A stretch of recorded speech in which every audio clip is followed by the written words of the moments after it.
حسبي ربي جل الله ما في قلبي خير الله نور محمد صلى الله لا إله حق لا إله إلا الله حسبي ربي جل الله ما في قلبي خير الله نور محمد صلى الله لا إله حق لا إله إلا الله حسبي ربي جل الله ما في قلبي خير الله نور محمد صلى الله لا إله حق لا إله ഹസ്രത്ത് സുൽത്താൻ ഇബ്രാഹിം ബാദുഷാ റളിയല്ലാഹു അൻഹു. ഹിജ്റ വർഷം 530 റമദാൻ 3 ക്രിസ്താബ്ദം 1136 ജൂൺ മാസം 5-ാം തീയതി വെള്ളിയാഴ്ചയാണ് മഹാനായ സുൽത്താൻ ഇബ്രാഹിം ബാദുഷാ റളിയല്ലാഹു അൻഹു ഭൂജാതനായത്. അന്ത്യപ്രവാചകൻ മുഹമ്മദ് മുസ്തഫ സ്വല്ലല്ലാഹു അലൈഹി വസല്ലമയുടെ 18-ാം പേരമകനായ മഹാൻ പുണ്യമദീനയിലാണ് പിറന്നു വീണത്. പൂർണ്ണ പ്രതാപത്തോടെ മദീനയിൽ രാജപദവിയിലിരിക്കുന്ന കാലത്ത് ഹിജ്റ 564 മഹാനായ ഗൗസുൽ ആലം മുഹീദ്ദീൻ അബ്ദുൽ ഖാദിർ ജീലാനി തങ്ങൾ വഫാത്തായപ്പോൾ അറേബ്യയിലെ രാജാക്കന്മാരുടെ പ്രതിനിധിയായി മരണാനന്തര ചടങ്ങുകളിൽ സംബന്ധിക്കുവാൻ സുൽത്താൻ ഇബ്രാഹിം ബാദുഷാ റളിയല്ലാഹു അൻഹു ബഗ്ദാദിലേക്ക് യാത്ര ചെയ്യുകയുണ്ടായി. അന്ന് അദ്ദേഹത്തിന് 34 വയസ്സായിരുന്നു. അക്കാലത്ത് മുത്ത് റസൂലിൻ്റെ സ്വപ്നനിർദ്ദേശപ്രകാരം 2 പ്രാവശ്യം ഇന്ത്യൻ പ്രവിശ്യയിൽ ഇസ്ലാമിക പ്രബോധനത്തിന് മഹാൻ നിയോഗിക്കപ്പെടുകയും ആദ്യം ഗുജറാത്ത്, രാജസ്ഥാൻ എന്നീ ഇന്ത്യൻ പ്രദേശങ്ങൾക്ക് പുറമെ പാകിസ്ഥാൻ, ബലൂചിസ്ഥാൻ എന്നീ പ്രദേശങ്ങളും തൻ്റെ ദൗത്യനിർവഹണത്തിനായി മഹാൻ യാത്ര ചെയ്തു. രണ്ടാമതായി തെക്കേ ഇന്ത്യയിലെ തമിഴ്നാട്ടിലെ ഏർവാടി പ്രദേശത്ത് മഹാനായ ഇബ്രാഹിം ബാദുഷാ വരികയും ഇസ്ലാമിക പ്രബോധനം നടത്തുകയും ഒരുപാട് ത്യാഗങ്ങൾ ചെയ്ത് ശത്രുവ്യൂഹത്തോട് പോരാടി വിജയിക്കുകയും 12 വർഷം രാജഭരണം നടത്തുകയും ചെയ്തു. ഇന്ത്യയിലെ ആദ്യത്തെ മുസ്ലിം ഭരണാധികാരി മഹാനായ സുൽത്താനുൽ ആലം ഇബ്രാഹിം ബാദുഷാ റളിയല്ലാഹു അൻഹു ആയിരുന്നു.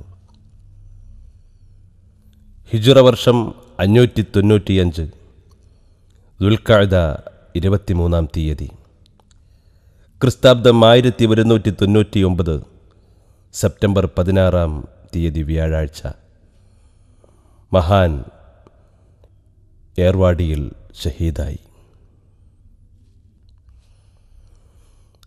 അള്ളാഹുവിൻ്റെ ഔലിയാക്കൾ മരണപ്പെട്ടു പോയവരാണെന്ന് നിങ്ങൾ വിചാരിക്കരുത്. അവർ അള്ളാഹുവിൻ്റെ അരികിൽ ജീവിച്ചിരിക്കുന്നു. അവർക്ക് ഭക്ഷണം നൽകപ്പെടുന്നു എന്നുള്ള വിശുദ്ധ ഖുർആനിൻ്റെ വിശുദ്ധവാക്യത്തെ അന്വർത്ഥമാക്കിക്കൊണ്ട് ഇന്നും മഹാനവർകൾ അധ്യാത്മഭരണം നടത്തുന്നത് ഏർവാടിയിലെത്തുന്നവർക്ക് നേരിട്ടു കാണുന്ന വിധം പുലർന്നുകൊണ്ടിരിക്കുന്നു. സയ്യിദുന സയ്യിദ് അബൂ താഹിർ ഷഹീദ് വലിയുല്ലാഹി റളിയല്ലാഹു അൻഹു. സുൽത്താൻ ഇബ്രാഹിം ബാദുഷാ റളിയല്ലാഹു അൻഹുവിൻ്റെ മൂത്ത പുത്രൻ, അർശിലെ സിംഹം അലി ഇബ്നു അബീ ത്വാലിബ് റളിയല്ലാഹു അൻഹുവിൻ്റെ ഈ പുന്നാര പൗത്രൻ യുദ്ധക്കളത്തിൽ തൻ്റെ പൂർവികനേക്കാൾ ഒട്ടും പിന്നിലായിരുന്നില്ല. രണാങ്കളത്തിലേക്ക് പറന്നു വീഴുന്ന ഈ സിംഹക്കുട്ടിയുടെ ഉജ്ജ്വല പോരാട്ടത്തിന് മുന്നിൽ പിടിച്ചു നിൽക്കാൻ കഴിയാതെ പാണ്ഡ്യസൈന്യം കഴുതക്കൂട്ടങ്ങളെപ്പോലെ പിന്തിരിഞ്ഞോടി.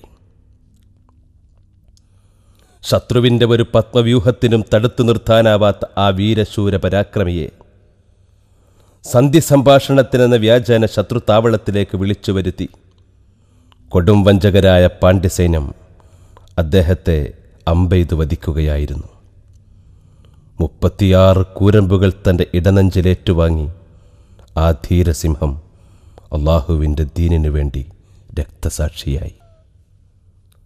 ഖലീലുല്ലാഹി ഇബ്രാഹിം നബി അലൈഹിസ്സലാം തൻ്റെ മകൻ ഇസ്മായിൽ നബി അലൈഹിസ്സലാമിനെ അള്ളാഹുവിൻ്റെ കൽപ്പന പ്രകാരം ബലി നൽകാൻ തീരുമാനിച്ചെങ്കിലും ഇസ്മായിലിനു പകരം ഒരാടിനെ അള്ളാഹു ബലിയായി സ്വീകരിച്ചു. പക്ഷേ നമ്മുടെ സുൽത്താൻ ഇബ്രാഹിം ബാദുഷാ തൻ്റെ പൊന്നോമന പുത്രനെ, ആ പുത്രൻ്റെ ശരീരവും ഉയിരും റബ്ബിന് സമർപ്പിക്കുകയായിരുന്നു.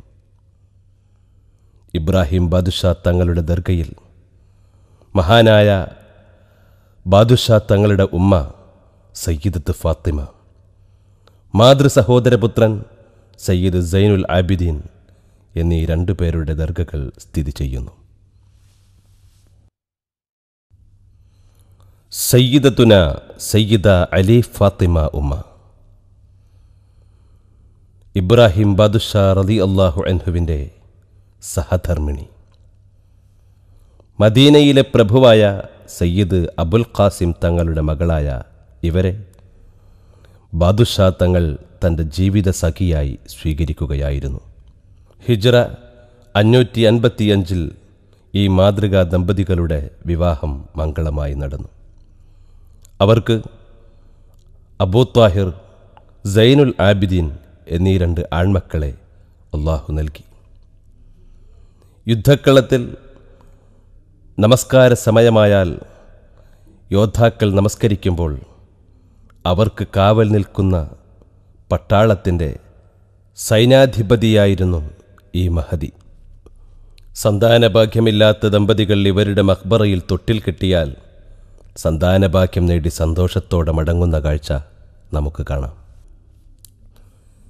ഈ മഖ്ബറയിൽ സയ്യിദ മറിയം ബീവി റളിയല്ലാഹു അൻഹ, സയ്യിദ ഫാത്തിമത്തു സുഹ്റ റളിയല്ലാഹു അൻഹ, ഇസ്കന്ദർ ദുൽഖർനൈനി ബാദുഷാ റളിയല്ലാഹു അൻഹു എന്നിവരുടെ മസാറുകൾ നമുക്ക് കാണാം.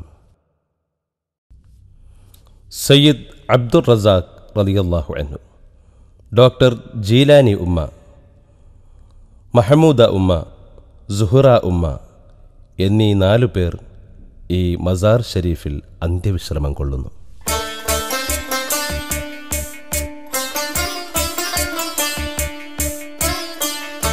സയ്യിദ റാബിയ ഉമ്മ, മഹാനായ ഇബ്രാഹിം ബാദുഷാ റളിയല്ലാഹു അൻഹു തങ്ങളുടെ സഹോദരി.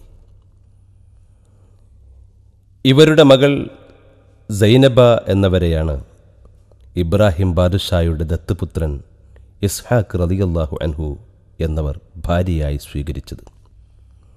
ഈ ഇസ്ഹാഖ് എന്നവർ ബാദുഷായുടെ സഹോദരനായ ഇസ്മായിൽ എന്നവരുടെ മകൻ കൂടിയാണ്. ഈ മഹാന്റെ 10ാം തലമുറയിൽപ്പെട്ടവരാണ് മഹാനായ മുജാവിർ നല്ല ഇബ്രാഹിം ബാദുഷാ റളിയല്ലാഹു അൻഹു തങ്ങൾ.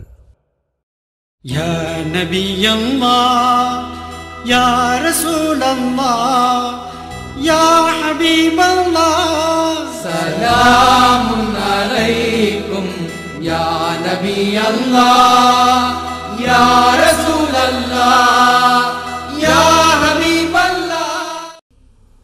ഹക്കീം സയ്യിദ് ജഅഫർ മുഹമ്മദ് റളിയല്ലാഹു അൻഹു, ബാദുഷാ തങ്ങളുടെ യുദ്ധക്കളത്തിലെ ചികിത്സകനായി അത്ഭുതകരമായി സേവനം ചെയ്ത ഈ മഹാൻ അസ്ഥിക്ഷതങ്ങളുടെ ചികിത്സയിൽ പ്രസിദ്ധനാണ്.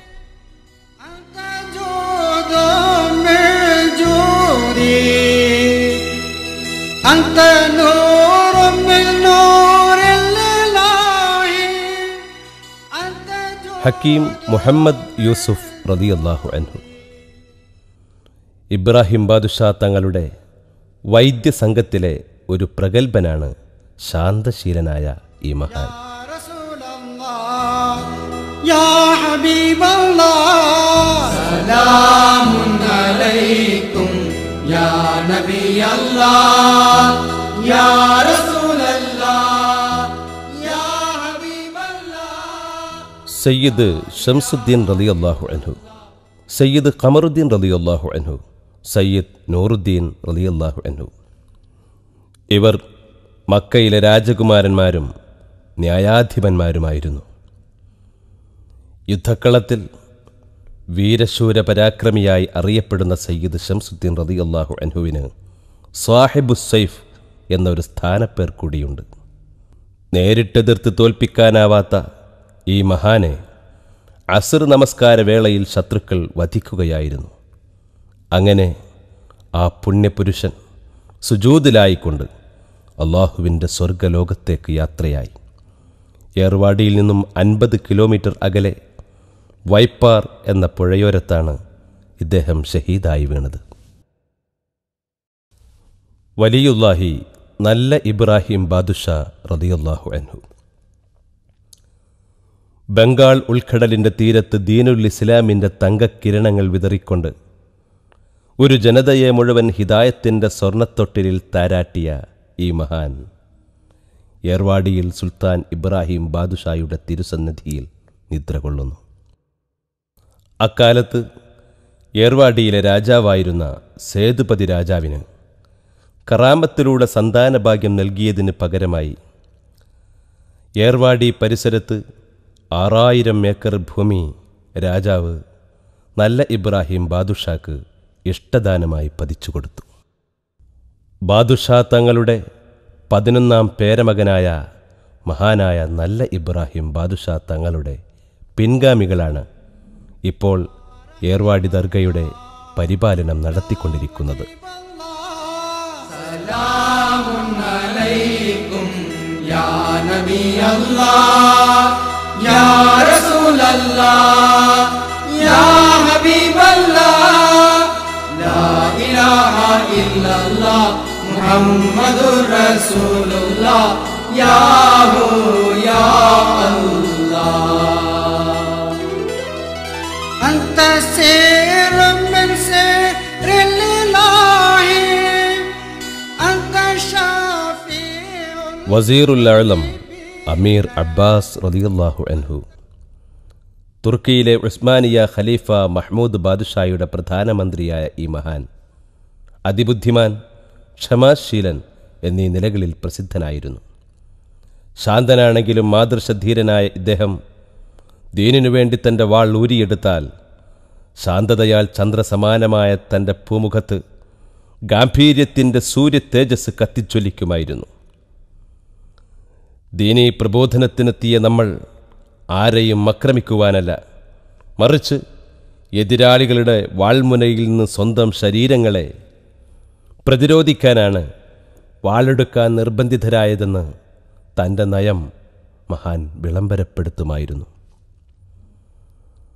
വലുപ്പത്തിലും ശക്തിയിലും പേരുകേട്ട 100 കണക്കിന് തുർക്കി കുതിരകളെ മഹാനവറുകൾ ഇന്ത്യയിലേക്ക് കൊണ്ടുവന്നു. സുൽത്താൻ ഇബ്രാഹിം ബാദുഷായുടെ സർവ്വസൈന്യാധിപനായ ഈ മഹാൻ വിജയപതാക കാണുന്നതിന് മുമ്പേ ഷഹീദായി.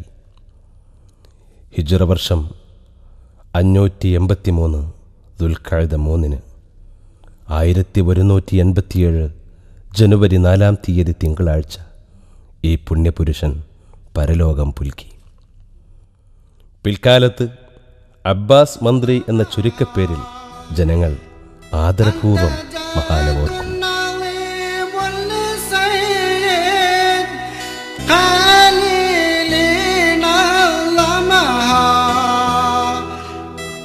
اللون سواك لا له مثواه يا الله. സലാമുൻ അലൈക്കും യാ നബി അല്ലാഹ് യാ റസൂലല്ലാഹ് യാ ഹബീബല്ലാഹ് ലാ ഇലാഹ ഇല്ലല്ലാഹ് മുഹമ്മദുർ റസൂലുള്ളാഹ് യാ ഹു യാ അല്ലാഹ്. സല്ലല്ലാഹു അലൈക്കും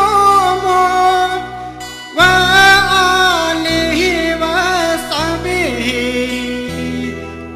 സല്ലല്ലാഹു അലൈക്കും വആലിഹി വസഹ്ബിഹി. اللهم صل سلما على رسول كل حين يا نبي الله يا رسول الله يا حبيب الله سلام عليكم يا نبي الله ഡോക്ടർ സയ്യിദ് അബ്ദുൽ ഹക്കീം റളിയല്ലാഹു അൻഹു. സുൽത്താൻ ഇബ്രാഹിം ബാദുഷാ റളിയല്ലാഹു അൻഹുവിൻ്റെ വൈദ്യസംഘത്തിൻ്റെ തലവൻ. മദീനയിൽ രാജാവായിരിക്കെ ബാദുഷായുടെ കൊട്ടാര വൈദ്യന്മാരുടെ നേതാവും സുൽത്താൻ്റെ സന്തത സഹചാരിയുമായിരുന്നു ഡോക്ടർ അബ്ദുൽ ഹക്കീം. ആത്മീയ ചികിത്സയിലൂടെ ആയിരങ്ങൾക്ക് രോഗശാന്തി നൽകുന്ന ഈ മഹാനവറുകളുടെ കറാമത്തിന് മുമ്പിൽ ആധുനിക വൈദ്യശാസ്ത്രം പോലും അമ്പരന്നു നിൽക്കുകയാണ്. യാ നബി അല്ലാഹ് യാ റസൂൽ അല്ലാഹ് യാ ഹബീബ് അല്ലാഹ് ലാ ഇലാഹ ഇല്ലല്ലാഹ് മുഹമ്മദുർ റസൂലുള്ളാഹ് യാ ഹു യാ അല്ലാഹ് أنت نور من نور സയ്യിദ റുഖയ്യ ബീവി ഉമ്മ ബാദുഷായുടെ സംഘത്തിലെ സ്ത്രീകളുടെ ചികിത്സക്കായി നിയോഗിക്കപ്പെട്ട ഈ മഹതി ഹക്കീം ഡോക്ടറുടെ തൊട്ടടുത്ത് അന്ത്യവിശ്രമം കൊള്ളുന്നു.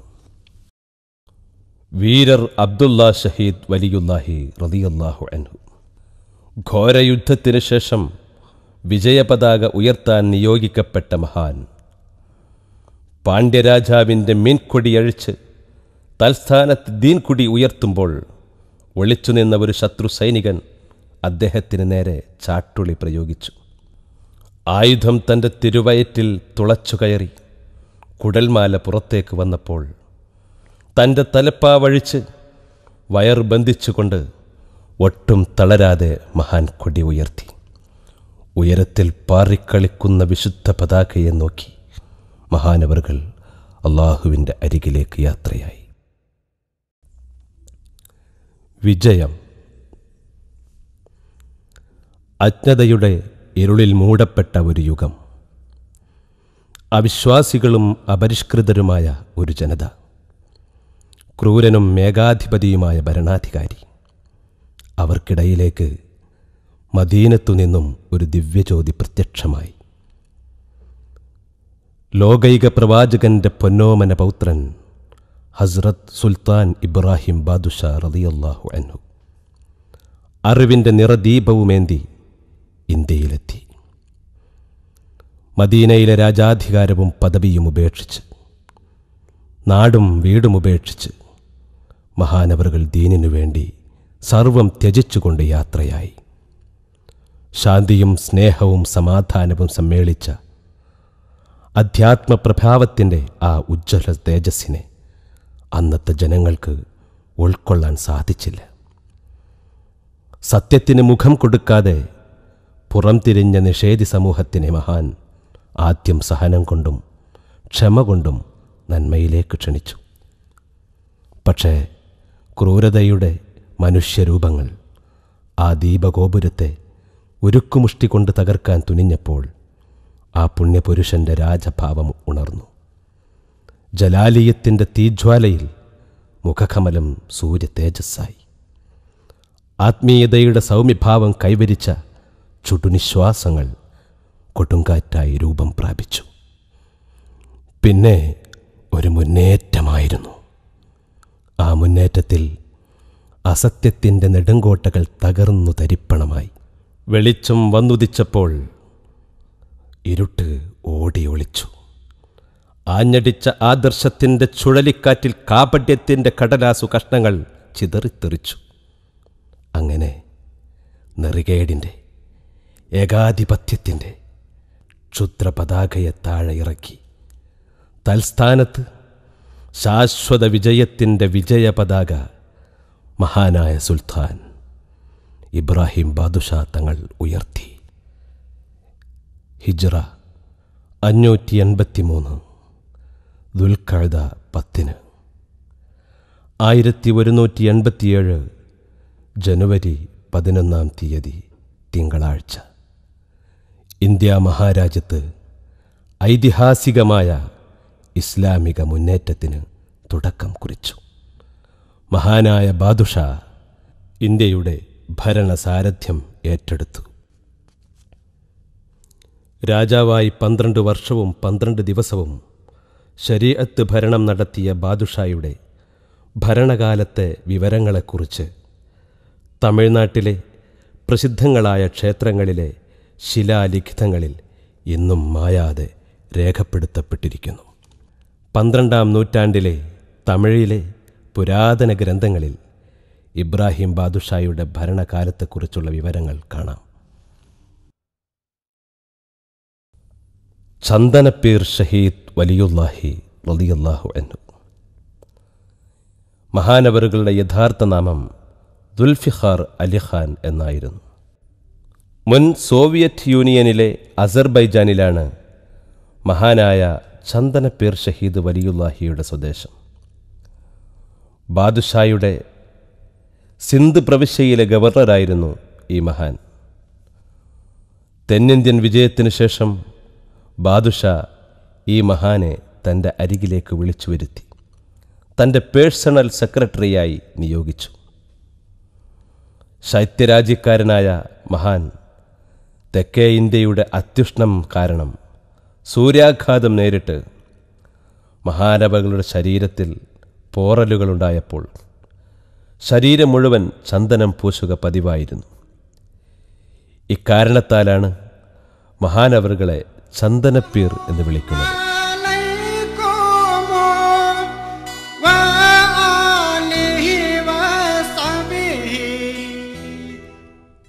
അബ്ദുൽ ഖാദിർ ജീലാനി റളിയല്ലാഹു അൻഹു, അബ്ദുൽ ഖാദിർ സ്വമദാനി റളിയല്ലാഹു അൻഹു മഹാനായ ബാദുഷായുടെ സംഘത്തിലെ സൂഫി വര്യന്മാർ. അജ്ഞരായ ജനതയിലേക്ക് പ്രബോധന ദൗത്യവുമായി നിയോഗിക്കപ്പെട്ട ഈ മഹാന്മാർ ബഗ്ദാദിൽ നിന്ന് വന്നവരാണെന്ന് പറയപ്പെടുന്നു.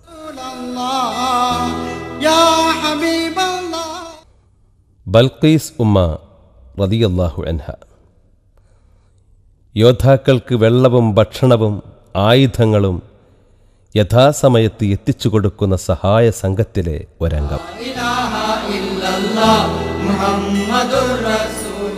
മഹദി കുൽസൂം ബീവി ഉമ്മ. ബൽഖീസ് ഉമ്മായുടെ തൊട്ടടുത്ത് ഈ മഹദി അന്ത്യവിശ്രമം കൊള്ളുന്നു. സലാമുൻ അലൈക്കും യാ നബി അല്ലാഹ് യാ റസൂലല്ലാഹ് യാ ഹബീബല്ലാഹ് ലാ ഇലാഹ ഇല്ലല്ലാഹ്. പട്ടാൻ സ്വാഹിബ് ഷഹീദ് വലിയുല്ലാഹി റളിയല്ലാഹു അൻഹു. അഫ്ഗാനിസ്ഥാനിലെ പട്ടാൻ പ്രദേശത്തു നിന്നും ബാദുഷായുടെ സംഘത്തിലെത്തിയ ഒരു വീരയോദ്ധാവ്. കളിമൺ കൊണ്ട് പാത്രങ്ങളും മറ്റും നിർമ്മിക്കുന്നതിൽ വിദഗ്ധനായ ശില്പിയായിരുന്നു മഹാൻ. ബാദുഷാ റളിയല്ലാഹു അൻഹുവിന് ഖൈബർ ചുരത്തിലൂടെ ഇന്ത്യയിലേക്ക് വഴികാട്ടിയത് ഈ മഹാനാണ്. മീരാൻ സ്വാഹിബ് ഷഹീദ് റളിയല്ലാഹു അൻഹു, ഖൈറുന്നിസാ ഉമ്മ റളിയല്ലാഹു അൻഹ, മൻസൂറ ഉമ്മ റളിയല്ലാഹു അൻഹ, ഷംസുദ്ദീൻ ഷഹീദ് വലിയുല്ലാഹി റളിയല്ലാഹു അൻഹു, സുദ്ദീഖ് ഷഹീദ് വലിയുല്ലാഹി റളിയല്ലാഹു അൻഹു, സയ്യിദ് അബ്ദുൽ ഖാദിർ റളിയല്ലാഹു അൻഹു, അൽ ഹാഫിൽ സയ്യിദ് മുഹീദ്ദീൻ റളിയല്ലാഹു അൻഹു, ഹസ്രത്ത് സുൽത്താൻ ഇബ്രാഹിം ബാദ്ഷായുടെ സന്ദേശവാഹകർ, മികച്ച രാജ്യതന്ത്രജ്ഞന്മാർ. രാജദൂതന്മാരെ ഒരു ഘട്ടത്തിലും വധിക്കാൻ പാടില്ലെന്ന പൊതുനിയമം ലംഘിച്ച ക്രൂരനായ പാണ്ഡ്യരാജാവിനാൽ ഈ രണ്ട് മഹാന്മാരും രക്തസാക്ഷികളായി. ഇബ്രാഹിം ബാദുഷയുടെ കൂടെ വന്നവരിൽ ഏർവാടി മണ്ണിൽ ആദ്യത്തെ ഷഹീദ് എന്ന പദവി സയ്യിദ് അബ്ദുൽ ഖാദിർ റളിയല്ലാഹു അൻഹുവിനാണ്. ഈ മക്ബറയിൽ സയ്യിദ് അബ്ദുള്ള എന്നവരുടെ മസാർ കൂടി നിലകൊള്ളുന്നു. ഹക്കീം ജഅഫർ സ്വാദിഖ് റളിയല്ലാഹു അൻഹു, വൈദ്യസംഘത്തിലെ പ്രഗത്ഭനായ ഈ മഹാന്റെ സേവനം ശത്രുക്കൾക്ക് പോലും ലഭ്യമായിരുന്നു. ഈ സഹിഷ്ണുത കണ്ട് പാണ്ഡ്യ സൈന്യത്തിലെ ഒരുപാട് പേർ ഇസ്ലാമിലേക്ക് ആകൃഷ്ടരായി. ഇദ്ദേഹത്തിൻ്റെ വിയോഗം 2 വിഭാഗത്തിനും തീരാ നഷ്ടമായിരുന്നു. أنت مظهر الأتم كلا يا نبي الله يا رسول الله يا حبيب الله. സയ്യിദ സാറ ഉമ്മ റളിയല്ലാഹു അൻഹ, സയ്യിദ സബൂറ ഉമ്മ റളിയല്ലാഹു അൻഹ എന്നിവരുടെ മഖ്ബറയാണ് നാം കാണുന്നത്. യാ ഹബീബല്ലാഹ് ലാ ഇലാഹ ഇല്ലല്ലാഹ് മുഹമ്മദുർ റസൂലുള്ളാഹ്. ബാദുഷായുടെ സഹോദരൻ സയ്യിദ് ഇസ്മായിൽ, ദത്തുപുത്രൻ സയ്യിദ് ഇസ്ഹാഖ്, മരുമകൻ സയ്യിദ സൈനബ, يا مجيب الله സലാമുൻ അലൈക്കും യാ നബിയല്ലാഹ് യാ റസൂലല്ലാഹ് യാ ഹബീബല്ലാഹ് ലാ ഇലാഹ ഇല്ലല്ലാഹ് മുഹമ്മദുർ റസൂലുള്ളാഹ്. യാ പേരക്കിടാങ്ങൾ സയ്യിദ് ഹുസൈൻ, സയ്യിദ് ബാക്കിർ, സയ്യിദ് ഖാസിം എന്നീ ബന്ധുക്കൾ ഇവിടെ അടങ്ങിയിരിക്കുന്നു.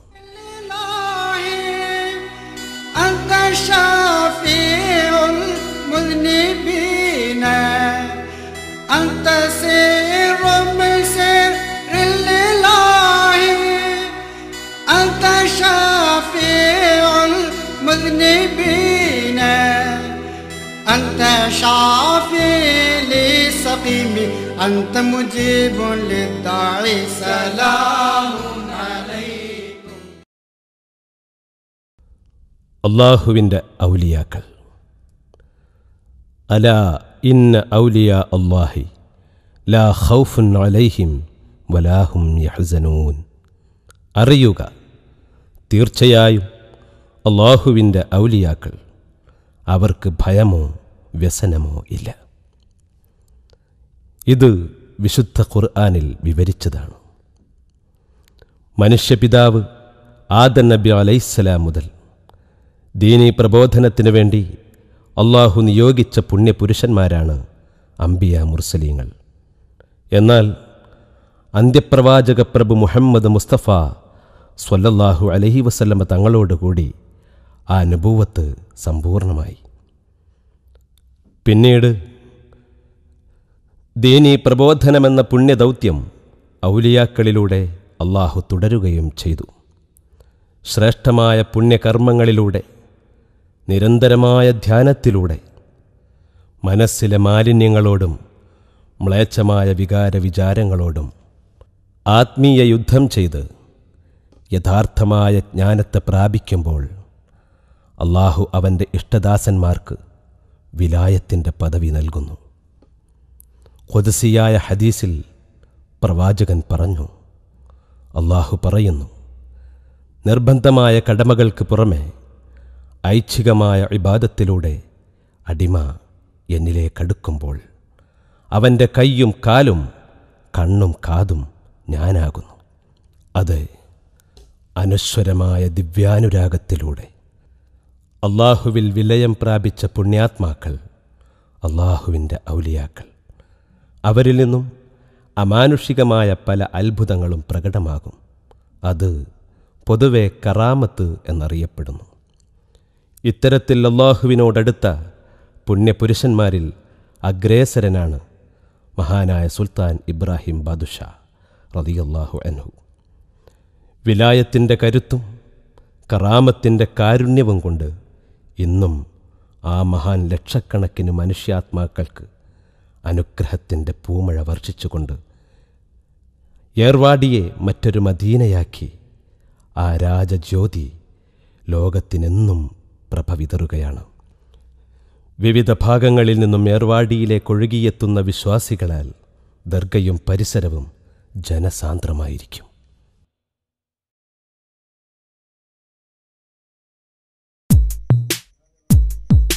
لا إله إلا الله لا إله إلا الله لا إله إلا الله محمد رسول الله ألف الألف نظام مدحي على العالي عال أول السطور بسم الله بدء القال قال أحمد الله مصليا مسلما على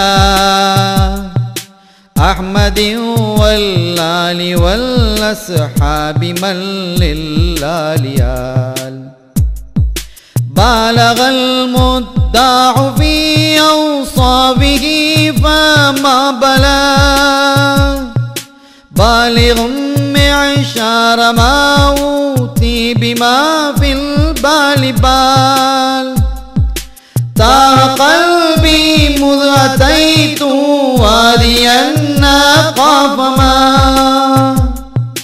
تابعا وداد طه تاليا للتالي تال تاب ثابي تنظر من السرى إلى الثرى ثانيا ما ثالثا بل ثانيا لم ثالثا جود من جاد الوجود وجوده جاد الجواب جمع وفرقا بعد جمع الجمع للرجال جال حب حبي حبة في لب قلبي സിയാറത്ത് നുബൂവത്ത് കൊണ്ടും വിലായത്ത് കൊണ്ടും അനുഗ്രഹീതരായ പുണ്യാത്മാക്കൾ അന്ത്യവിശ്രമം കൊള്ളുന്ന സ്ഥലങ്ങളാണ് മഖ്ബറകൾ. മസാറുകൾ, ദർഗാ ഷരീഫുകൾ എന്നീ പേരുകളിലും അവ അറിയപ്പെടുന്നു. കാലാകാലങ്ങളായി ലോകത്തിൻ്റെ ഏതു ഭാഗത്തുമുള്ള ജനങ്ങൾ മഖ്ബറകൾ സംരക്ഷിക്കുകയും പരിപാലിക്കുകയും അവിടം സിയാറത്ത് ചെയ്യുകയും പതിവായിരുന്നു. ഈ അടുത്ത കാലം വരെ അതിനൊരു എതിരഭിപ്രായം ആധികാരിക പണ്ഡിതന്മാരാരും തന്നെ രേഖപ്പെടുത്തിയിട്ടില്ല. മഹാനായ പ്രവാചക പ്രഭു മുഹമ്മദ് മുസ്തഫ സ്വല്ലല്ലാഹു അലൈഹി വസല്ലമ തങ്ങൾ തൻ്റെ വിശ്രുതമായ ആകാശയാത്രയെക്കുറിച്ച് ഖുർആൻ വിവരിക്കുന്നു.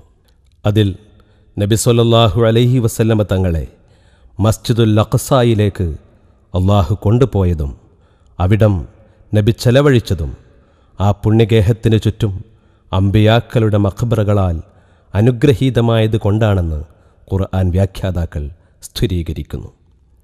മാത്രമല്ല അള്ളാഹുവിൻ്റെ റസൂൽ പറയുന്നു, ആരെങ്കിലും എൻ്റെ ഖബർ സന്ദർശിച്ചാൽ അവന് എൻ്റെ ഷഫാഅത്ത് നിർബന്ധമായും നൽകപ്പെടും. വീണ്ടും നബി പറയുന്നു, ആരെങ്കിലും ഹജ്ജ് നിർവഹിക്കുകയും എന്നെ സന്ദർശിക്കാതെ തിരിച്ചു പോകുകയും ചെയ്താൽ അവൻ എന്നെ ധിക്കരിച്ചു.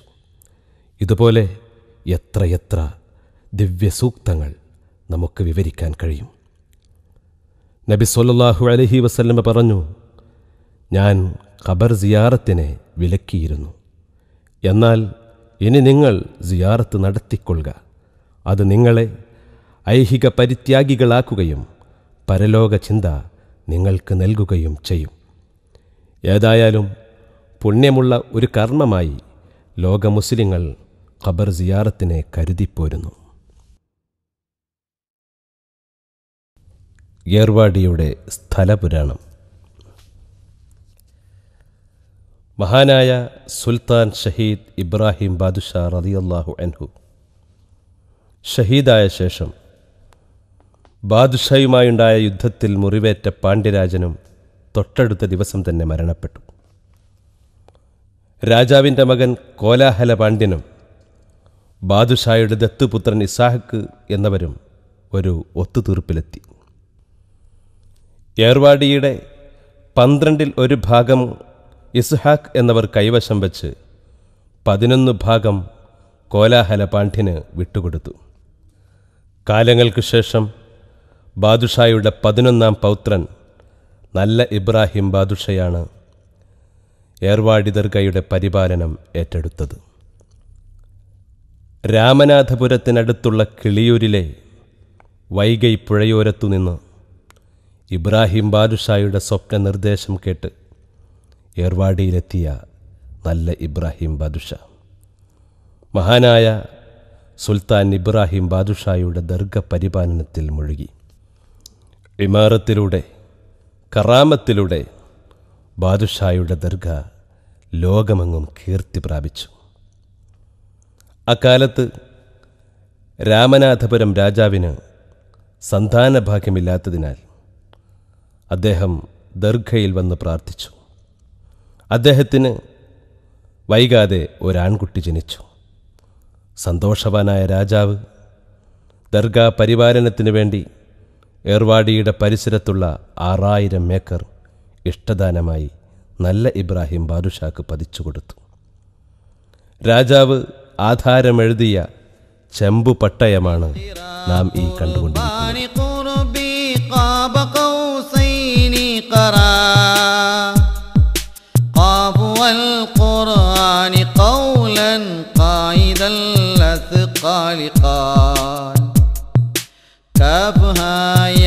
عين صاد قد كفى لي من قفى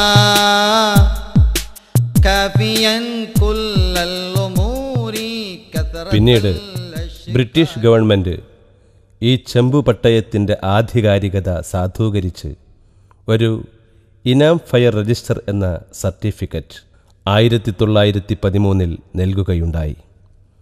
അതിൻ്റെ പകർപ്പാണ് നാം കാണുന്നത്.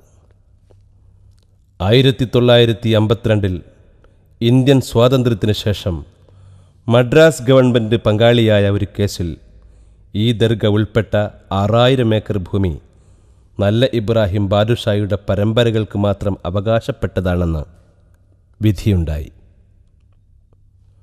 ആ വിധിയുടെ പകർപ്പാണ് ഇത്. പിന്നീട് 1965 തമിഴ്നാട് വഖഫ് ബോർഡ് ഏർവാടി ദർഗ ഹക്താർ കേസിൽ വഖഫ് ബോർഡ് പരാജയപ്പെടുകയും ബോർഡിന് ഏർവാടിയിലേക്ക് പ്രവേശനം നിഷേധിച്ചുകൊണ്ടുള്ള പെർമനൻ്റ് ഇഞ്ചക്ഷൻ്റെ പകർപ്പും ഇവിടെ കാണാം. 1965 ഇനാം അബോളിഷൻ ആക്ട് പ്രകാരം ഏർവാടിയിലെ ദർഗാഭൂമി ഹക്ദാറുകൾ തമിഴ്നാട് ഗവൺമെൻറ്റിന് നൽകി. അതിൻ്റെ നഷ്ടപരിഹാരം ദർഗയുടെ അവകാശികൾക്ക് എപ്പോൾ വേണമെങ്കിലും ആവശ്യപ്പെടാവുന്ന വിധത്തിൽ കോടതി ഒരുത്തരവിറക്കി. ആ ഉത്തരവിൻ്റെ നേർപകർപ്പ് 1987 ഏപ്രിൽ മാസത്തിൽ ദർഗാ അവകാശികൾ ഒന്നിച്ചു ചേർന്ന് ദർഗാ പരിപാലനത്തിന് വേണ്ടി ഒരു പദ്ധതി ആവിഷ്കരിച്ചു. ആ സ്കീം പ്രകാരമാണ് ഇപ്പോൾ ദർഗാ പരിപാലനം നടന്നുകൊണ്ടിരിക്കുന്നത്. 1996 വർഷം തമിഴ്നാട് ഗവൺമെൻറ് ഒരു സ്പെഷ്യൽ ജിയോ ഇട്ട് ഏർവാടി ദർഗ നല്ല ഇബ്രാഹിം തങ്ങളുടെ അനന്തരാവകാശികളിൽപ്പെട്ട ആൺകുട്ടികൾക്ക് മാത്രമാണെന്ന് ഉത്തരവിറക്കി. അതിൻ്റെ പകർപ്പ്